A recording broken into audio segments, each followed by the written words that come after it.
হাত থাকতে হাতের মূল্য বুঝি না, না থাকলে ঠিকই বুঝি। আমরা থাকতে মূল্য দেই না, হারিয়ে গেলে ঠিকই খুঁজি। এই জীবনের গল্পটি শুনলেই বুঝতে পারবেন। বেশি কথা না বাড়িয়ে যেভাবে লিখেছেন সেভাবেই শোনাচ্ছি। আসসালামু আলাইকুম। আমি একজন ছেলে, ডিভোর্সের পর বিসিএস দিলাম। পাশ করলাম, কলেজে জয়েন করলাম। ৬ বছর আগে বিয়ে করেছিলাম তাকে। বেকার ছিলাম, কতবার বলেছি বাপের বাড়ি যাও, সংসার-টংসার আমার ভালো লাগে না। আসলে তখন বিয়ের পরে ঘরে বাইরে মানুষজন নানান কথা শোনাতো। যত রাগ, যত ক্ষোভ বউয়ের ওপরই ঝাড়তাম। বউ আমার কখনো টু শব্দ করেনি। বাড়ির বউ তখনই সবার কাছে প্রিয় হয়, যখন চোখ থাকতে অন্ধ হয় আর মুখ থাকতে বোবা হয়।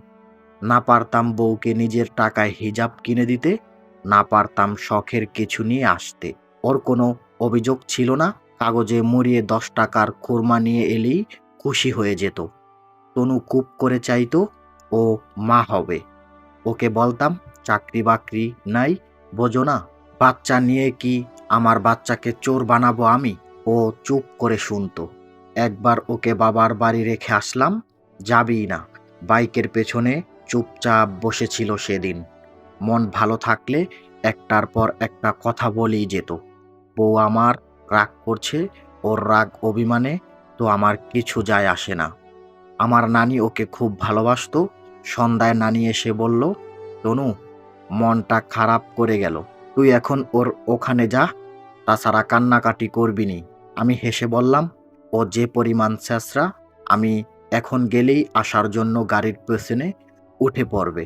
বাপের বাড়ি থাকুক, পড়াশোনা করুক, এখানে থাকলে তো ঠিকমতো পড়াশোনা করে না। তনু তখন ভার্সিটিতে প্রথম বর্ষে। সেদিন রাতে বারবার ফোন করেছিল। বিরক্ত হয়ে ওর নাম্বার ব্লক করে ঘুমালাম। সত্যি তনু ছেঁচড়া। কোনো রকম রাতটা একা কাটিয়েছে। পরদিন রাত পোহানোর পরই দেখি আমার বাড়িতে এসে হাজির। সেদিন সারাদিন ওর সাথে কথা বলিনি, রাতেও কথা বললাম না। শুয়ে আছি, ও আমার মাথায় হাত বুলিয়ে দিচ্ছে। বুঝতে পারলাম ওর দু চোখ ভেজা। এক ফোঁটা পানি আমার গালে এসে পড়ল, কিছুই বললাম না। ও আমার বুকে রাখবে আর অমনি আমি অন্যদিকে মাথা ঘোরালাম। তনু আমার বুকের মাঝে জায়গা না পেয়ে পায়ের কাছে গিয়ে বসলো। আমার পা দুটো ওর কোলের কাছে নিয়ে বলল, কি অন্যায় করেছি আসিফ, কি অপরাধ, কি ভুল আমার। ভুল যদি খুঁজে পাও আমাকে ক্ষমা করো প্লিজ। আসলে ও নিজেও জানে না ও কি ভুল করেছে, আর আমিও জানি না কি ওর অন্যায়। তারপর ভালো কাটছিল, কিন্তু দিনের পর দিন হতাশা বাড়ে। বেকার বলে শ্বশুর বাড়িতেও পাত্তা পাইনি। তনু ওর বাবার বাড়ি থেকেও অনেক কথা শুনেছে। জামাই বেকার হলে বাবা মার কাছেও মেয়ের গুরুত্ব থাকে না, এটাই স্বাভাবিক। তনুকে আবারও বাবার বাড়ি পাঠিয়ে বললাম, তনু, এভাবে আর হয় না, তোমারও সময় আছে, নিজের জীবন গুছিয়ে নাও, ডিভোর্স হোক প্লিজ। তনু বলেছিল, অনেক আগলে রাখতে চেয়েছিলাম আছি, তোমার মতো করে কে ভালোবাসবে আমাকে, কি নিয়ে ভালো থাকবো আমি, আমাকে ছেড়ে তুমি কি ভালো থাকবে? কথা ঘুরিয়ে আমি বললাম, তুমি খাইছো? কিছু না বলে তনু ফোনটা কেটে দিল। হয়তো ছেড়ে দেব শুনতে শুনতে বউ আমার ক্লান্ত। তারপর আর কথা হয়নি। আপোষে আমাদের ডিভোর্স হয়ে যায়।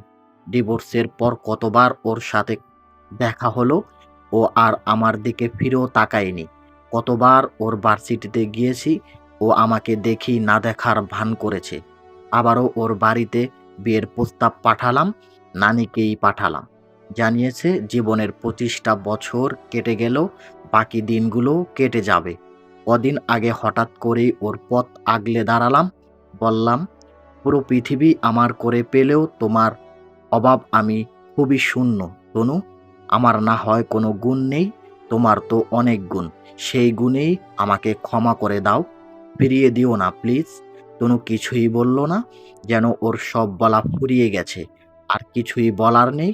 ওর চোখের কোণে দেখলাম পানি জমেছে, কিন্তু ঝরে পড়েনি। নিজেকে আটকে রাখা শিখে গেছে।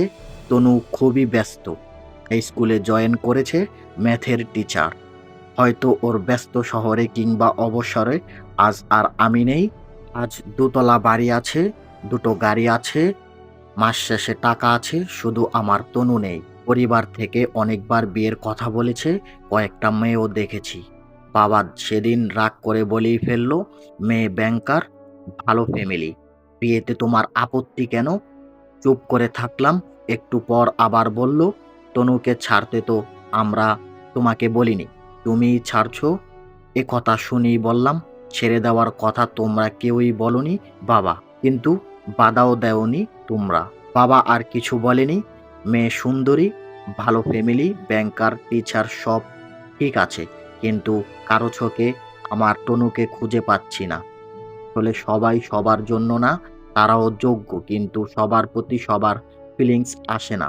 টাইম পাস করে অনেক নারীর সাথী করা যায়, কিন্তু ঘরের বউ একজনই হয়। প্রথম বউকে যে যতই বলুক তোমার চেয়েও ভালো নিয়ে আসবো, আসলে তা আর হয় না। যায় দিন ভালো, সেদিন খারাপ। আজ মা বাবা ভাই ভাবি বন্ধু বান্ধব যে যার সংসার নিয়েই ভালো আছে, ভাঙ্গা গড়ার এ খেলায় টুপ করে ভেঙ্গে ফেলা যায় ঘরে দিতেই যত বাহানা। ভুল তো আমারই, প্রকৃতি ছাড় দেয় না। সুখের আশায় সুখ পাখি ছেড়ে দিয়ে সুখের খোঁজ করা ভীষণ অন্যায়।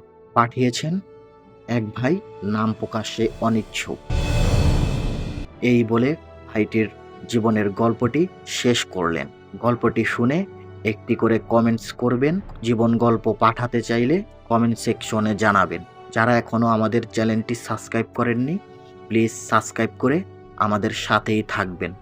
দেখা হবে পরবর্তী কোনো জীবনের গল্প নিয়ে। সবাই ভালো থাকবেন, নিজের খেয়াল রাখবেন।